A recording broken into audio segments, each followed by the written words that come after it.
All right, welcome back. This just in. And this is a rare one for me. This was actually sent to me by Sencut. And, you know, if you're familiar with the family of companies that this is associated with, then you're familiar with perhaps this one. This is the Sencut Crowley. And this is the first one I've reviewed on the channel that actually came from the knife maker, and I'm not gonna have to pay for the knife, so that's pretty unique. Normally I buy the knives on this channel, but starting to get some activity and starting to get connected with some of these brands, and here we are. So let's take a look. This is the unboxing, not a full review, haven't gotten to spend time with it or anything. This is just coming out of the box for the first time, first impressions. If you're familiar with Sencut, this is one of the, you know, these brands of knives like Lee knives and so on.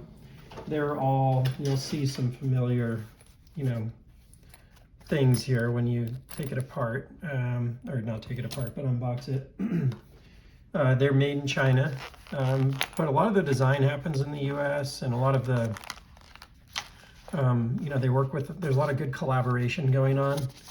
And like, these aren't going to be for everyone, but they're making some really great products, and they're, you know, generally pretty good. So let's see if this one compares. I've had, you know, a few, but not much from Sencut, mostly from others like Wii and Civivi and so on. But I was excited about this one. It's an interesting one because I've got to spend some time with some of the, what I think are competitive knives, and this one looked very interesting for a few reasons.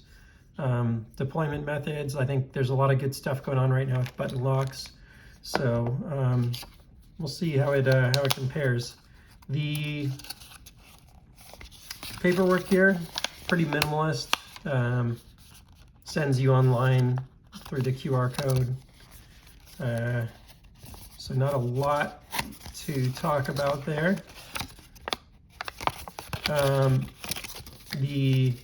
You know, the whole family of knives, they always send you a sticker like this. I don't think that that's this exact knife, but it's, you know, a knife that's similar. What else? A little bit about sharing your shopping experience. And then it comes with a nice little cleaning cloth, which is always nice.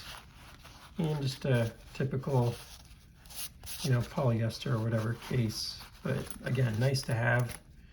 It always amazes me for the price. You know, these are going to go for just under $50 most places that you find them, Amazon and so on. You can get them on Amazon, that they're able to do what they're able to do for the price. So let's put this stuff over here, and let's just focus on the knife for a minute and see what we got. So I had 3 options. There were 2 micarta options, one that had a black blade, like a green micarta with a black blade. If you watch the channel, you know I lean towards a stonewashed, or a, you know, whatever, just what I'll call naked color of, you know, metal color blade, just for maintenance and for a true EDC. When I look at a knife like this, I don't view this as a collector. Some people may collect knives like this, and that's great. You know, I think I've used to collect knives like this. But it was more that I was just amassing a bunch of cool knives, very tactical looking knives and stuff. In my current view of the knife world, where I've learned a lot more, you know, I view this as more of an EDC. So I'm going to look at it from that perspective. And for me, having a few deployment methods is really nice. And this one looks like it has a lot. So you have a nice little flipper tab. This will be the first try here. Came out great. And I noticed right away, it's maybe like a touch of drop point, but a straight back knife. That's not what I typically gravitate towards, but it's a great functional knife.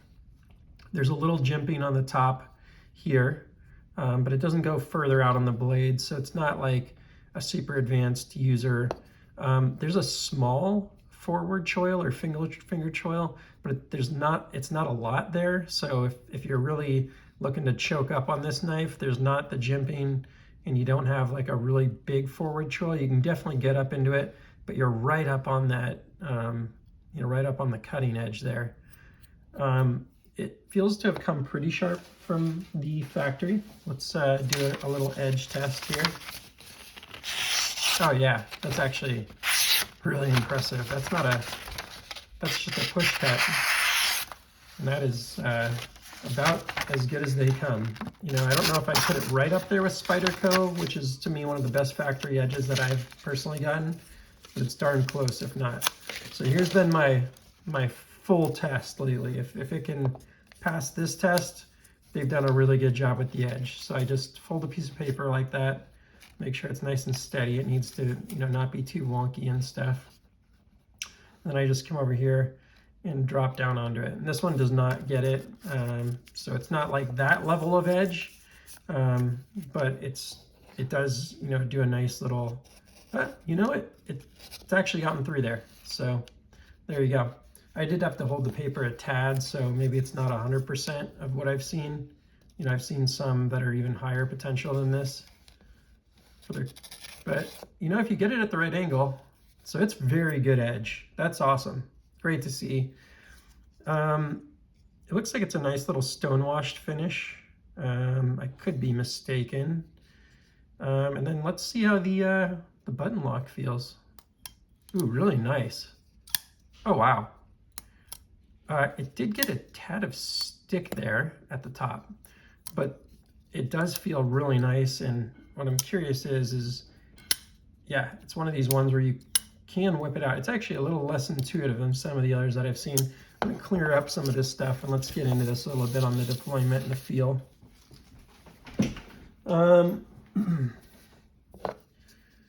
So we'll also go for the thumb stud. The thumb stud feels pretty darn good. I don't like a really pokey one, and this one feels really nice. I did slip a little bit there. It doesn't have a ton of, you know, like edge work on it, but a little bit. It's actually quite detailed. I probably even prefer this to what I typically see. So it's very small, and it actually is pretty good. I think that was more me than anything else. Let's take a look. Let's try that again.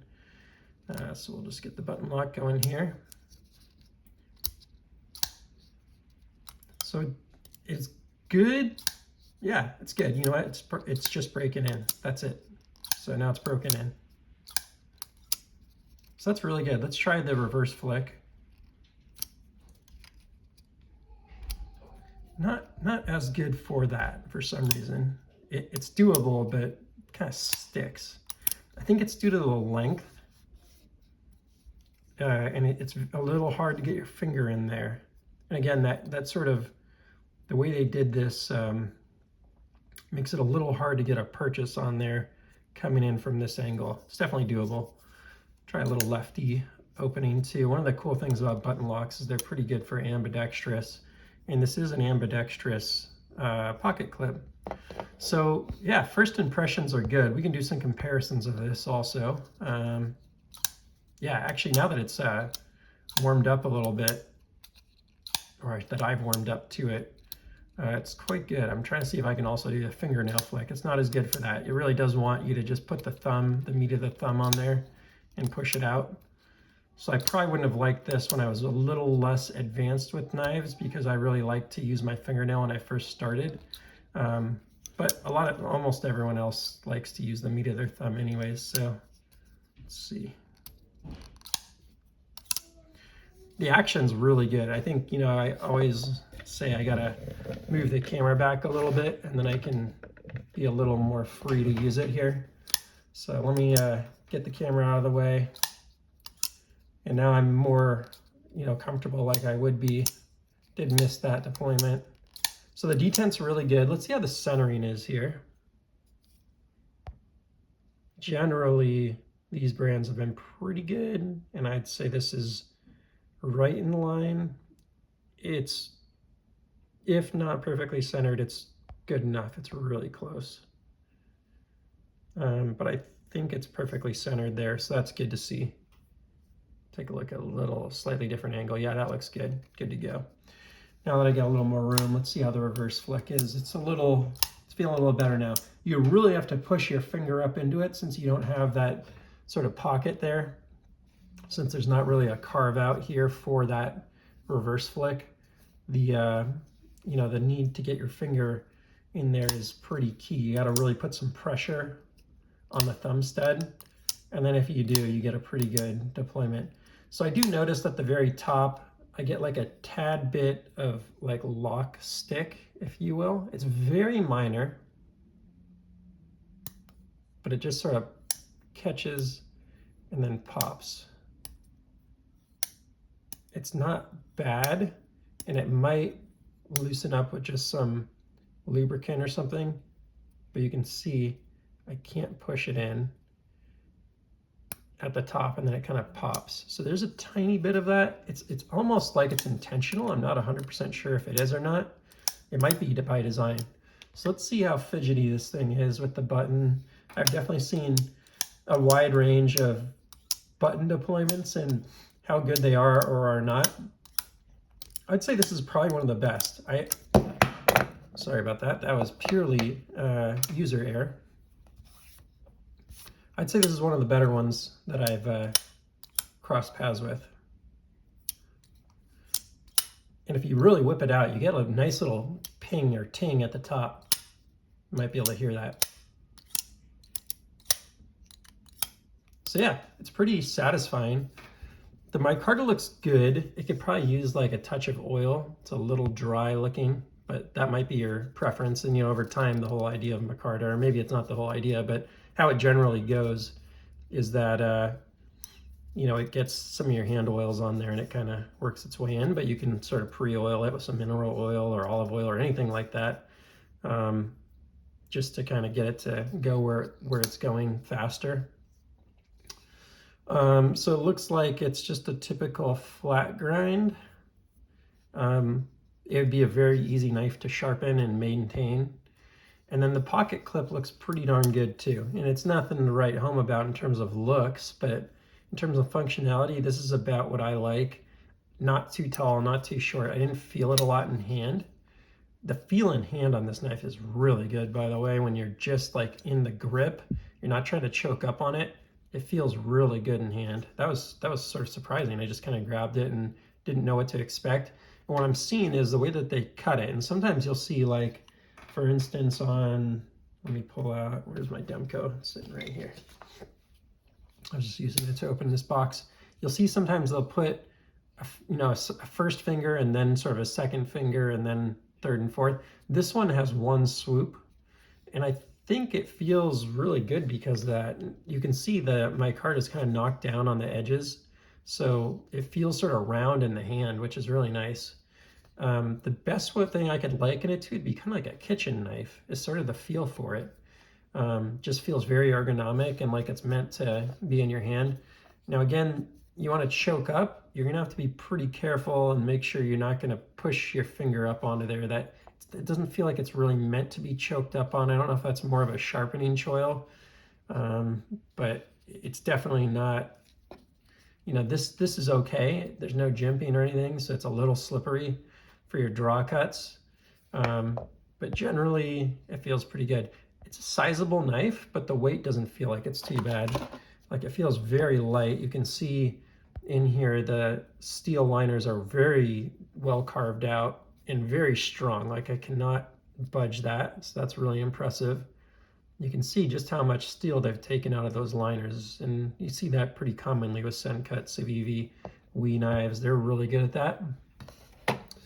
I've always been sort of surprised in some cases how hard that seems to be for some companies to do well, but they seem to be one of the better ones at it. I'm gonna guess this is right around 3.5 ounces by the feel of it. 3.3, so it's a very light knife, lighter than a Demco 80 20.5. Let's do some quick size comparisons. Since I just mentioned the Demco 80 20.5, I'll pull the blade out. I should use probably one of the drop points, or clip points rather, for this. You can see it's pretty long. Let's get the center of screen, sorry about that. It's pretty long. Let's pull out a clip point. So versus the clip point, fairly similar. Let me try and get the camera really straight up and down for this part of the video, because I find the more it's straight up and down, the more correct this turns out. And you can see definitely a longer blade than both of these, but a similar handle length, very similar handle length to this guy. Maybe we'll just do a quick little measurement there. So from tip to butt, just a tad over 8, just about 8 inches. The blade length being just a touch, maybe right at 3.5 inches, in cutting length coming in right around 3 3/8, just over 3 3/8 maybe. So it's a nice size, you know, versus the Demco. It's, you know, quite a bit smaller, maybe a 1/4 inch smaller. Let's pull out some others that you may be familiar with. A Benchmade Bug Out and a Bug Out Mini. So quite a bit bigger than both of these knives.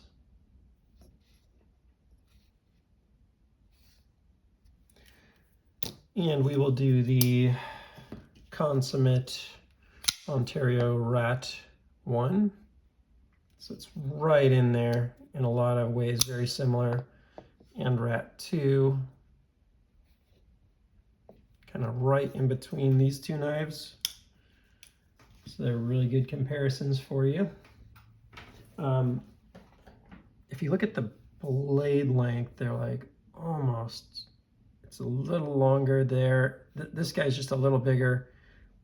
And the handle, yeah, this guy's a little smaller. So it's right in between those two, if you're familiar. There's obviously pretty popular knives. Just realized I left my Military 2 in the box. Hang on one second, I'll grab that also for size comparison here. Military 2. This particular one that I have is the, oh, what is it? DLT Trading S90V. I was pretty stoked to pick that one up during the Black Friday sale. And then I have the DLT Pair 3 there, so you can see by comparison, definitely not as tall. A really similar size between these two. So if you have a pair of Military 3, you're really in the ballpark. I think the biggest difference is choke up points and versatility on this, and then just the narrowness and the sort of roundness feeling on this feels a little better in a way. I actually think this is also a really great knife in hand for a lot of things, but obviously a smaller knife than the Sencut, but not terribly. You know, again, kind of in the ballpark there. Any other comparisons to do? I thought some good comparisons for this would be like the CGRB Pyrite. So quite a bit bigger than the CGRB Pyrite. I think maybe the Sashi from Sencut might be a little closer to that size. And then, oops, the QSP Penguin. But it's actually a much bigger knife. So I was expecting this to be more like these size knives. When I did a quick look, I was like, okay, cool, button lock. I just immediately thought of this size knife, but it's a little bit bigger, which is nice. But it's similar in like weight, if not lighter than that, I think, because I have the steel scales, and similar in weight to the Penguin, really. I think this might maybe just be like 3 ounces, but you know, it's sort of impressive for the size. It feels like a very efficient and balanced knife. Take a quick look at the hardware here. And we have, looks like T8 all around, but let's double check. 8, is that 8 or 10? It almost feels like a 10. Okay, yeah, no, it's 8. It's steel hardware. I can immediately feel the magnet picking up on this.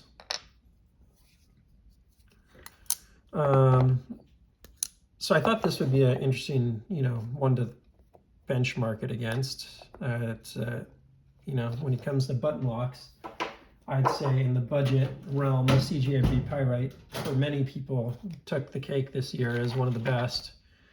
And there's some things I like about the CJRB more, and there's some things I like about the Sencut more.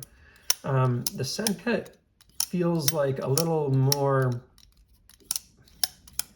trying to think of, like, substantial. The CJRB Pyrite, one of the things, despite a lot of the quality of it and just the fact that it works really well, there's some things it does like bounce out like that. Now if I time it just right, I can take my finger off the button and it'll hold back in, but this one's a little easier, particularly, of course, then I bounce it, but particularly on that backswing to get it to stay in. You do have the flipper, which is pretty nice. And I'm curious if over time this little bit of lock stick I was feeling is working. It's already not as bad as it was right when I got it, so I think that's going to work its way out. So I wouldn't be too concerned about that because I'm already feeling it being much better now.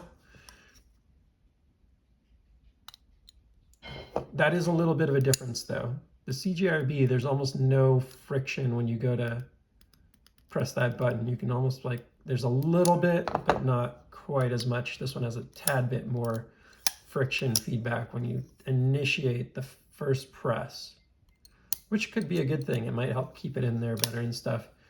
The detent is probably a little bit crisper on the Sencut. The CJRB gives you a little more space to get in. You can see it's even like knocked down a little bit there. I wish that'd be like it's probably my #1 criticism of this knife. Would just be a little more access to the thumb stud. It's not bad. It reminds me actually a lot of the Wii Banter in a way. And it's one of the very few criticisms I have about this one. And the difference though is that the deployment on the Banter is a little better. It just is a little more intuitive. Now I don't know if it's just because this one's broken in or whatever, but the detent and the access to the thumb stud, they're just a little bit better. I'm curious how similar these are in design. They're looking pretty different on the thumb stud. Let's see if I can get properly focused there. Similar but different for sure. You know, both what I'd call good feeling. Again, one of my criticisms on this one has got like this one little last layer that if I was using this every single day and didn't care about potentially selling it someday, I'd probably take that last little ball off there. It's a little too sharp and unnecessary. This one, I like the thumb stud more. It's definitely well designed. It doesn't have quite as much purchase on it though. It's got those micro, I'm trying to see if I can get a really good view of that. Bear with me one sec while I try and zoom in. It's got that, it's nice in a way, this sort of micro milling around the thumb stud, but I wish that there was a little more layer to it to make it just a little bit easier. It's not bad. It's not bad. It's very good. So I wouldn't say that that's something to be concerned about. The thumb stud's solid. Let's throw it in the pocket real quick and just see how it goes in and out. One-handed, no problem. Just kind of how I thought it would. This, you know, kind of different than the Wii on there, but pretty similar to the Pyrite. Just a little bit of a different shape, but a similar length and overall height and stuff. You know, you do have the screws are, sorry, nicely inset and stuff in there, but the actual pocket clip itself is not, but it's so thin it doesn't really matter too much. It would be nice though if that was just carved out a little to be inset. Now that's kind of weird, and I don't know if I'm seeing that right, but I would imagine there should have been a second screw there. Maybe not. Maybe that's, yeah, I don't think so. I think basically what I'm seeing is there's a screw that basically you know, goes into that rear standoff, and that's probably, so it's probably not meant to have a screw there, but it does look a little empty. So for what it's worth, certainly worth it to be ambidextrous. You have the two standoffs in the back, plus like a little spacer that might have like a hidden screw in it or something that's behind the, maybe behind the scale. I don't know exactly what that is. It might just sit in there. It probably just sits in there. There's probably not a screw in there based on how thin it is. And then, you know, looking around here, very similar up front. I really like the flipper tab. The flipper tab is really good. You know, there's a lot of things to dislike in flipper tabs. It's got just enough jimping. Let me get a nice little zoom on that. Just enough jimping, but it's like not on the sides, it's not sharp. And I've not missed it yet. It's really consistent. You can definitely light switch it. Let's see if you can push button it. Oh yeah, no problem. It actually kind of goes down even when you push button it. You can't really push button it actually. If you try to push button it, it doesn't go anywhere. So that's interesting. The geometry of it doesn't really, you can kind of push button it, but you kind of end up flipping down anyway. So it's more of a light switch. So if you're looking for a push button flipper, I don't know, maybe your fingers might work differently than mine, but it doesn't seem to exactly push button. It's more of a light switch, at least naturally. Overall, the knife's very good. Not surprising, of course. I don't think there's a lot of people that have a lot to criticize on these, aside from, you know, if you don't want to buy a knife made in China, then this would not be the one for you. You know, the little stuff I picked out is coming from being someone that has 100 knives, and definitely I'm a collector. So I'm, you know, looking at this with the most critical eye. Again, if you're trying to spend 50 bucks and you're trying to max out your 50 bucks, like, you know, I'd say you want a bigger knife than the Pyrite.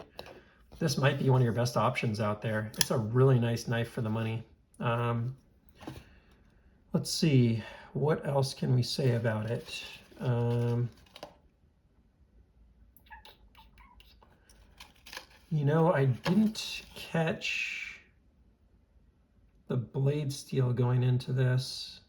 So let me pull that up real quick and try and get that for you and make sure that we talk about what the blade steel is. I'm just going to pull that up on the computer because I may have missed it on here. I think it's D2, but I cannot recall. Bear with me one second here. I'm going to jump over to my details on this knife. All right, yeah, this is a D2. I must have missed it on there. Is it? Usually when you have D2 on one of these knives, it's going to be written somewhere.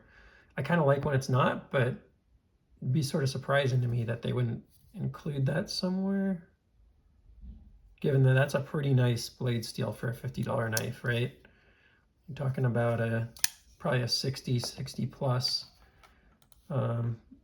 HRC hardness. It says 58 to 61 blade hardness. So usually they put that on there, but I like the fact they didn't, because a lot of these knives, they do that. They kind of overdo the, you know, the writing and part numbers and that kind of stuff. I don't know if I have one handy that does that, you know, reminds me of that. QSP definitely doesn't, but you can see how they throw the little D2 right there. But I prefer that not to be on there and just know that it's D2, and then that's kind of like a little loud for me and just kind of out of place. So it's nice they really just have their, you know, brand on there. And it's pretty subtle. I'm kind of surprised though on a D2 knife that wouldn't be on there, and pleased. What else can I tell you about it? Mentioned that it's ambidextrous. You know, I think they have a pretty good warranty on these knives.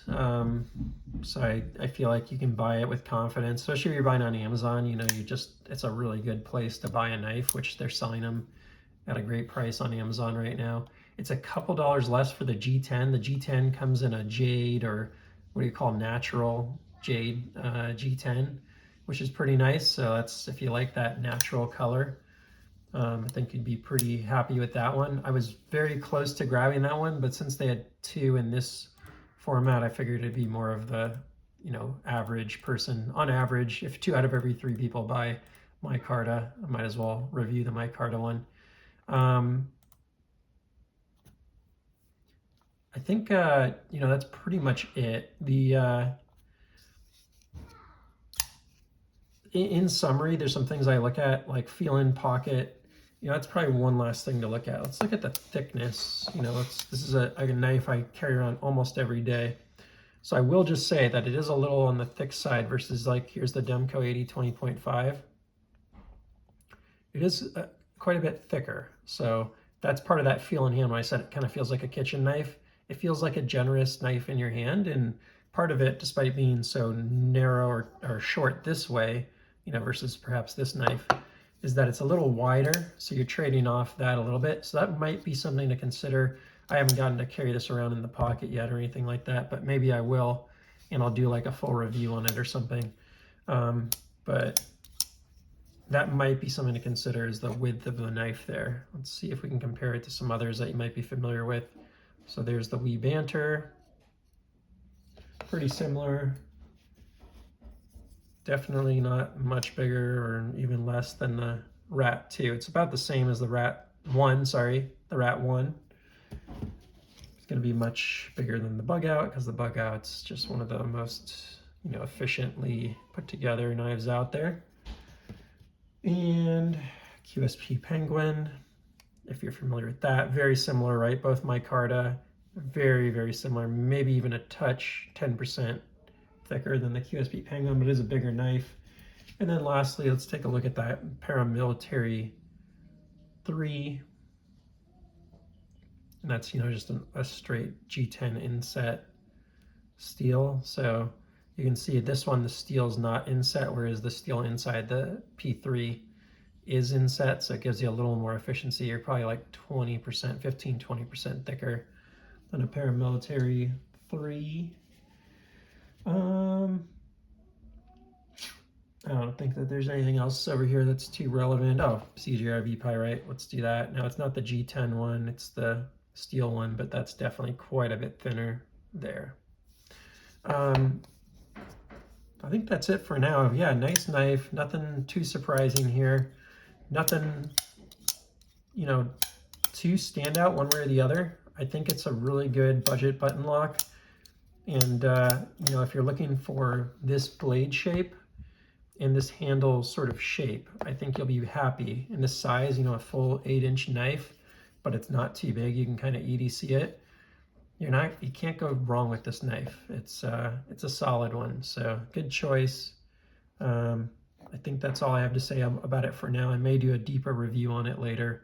But cool, thank you to Sencut for sending this out, and we will see you on the next one. Please like, subscribe, and take care.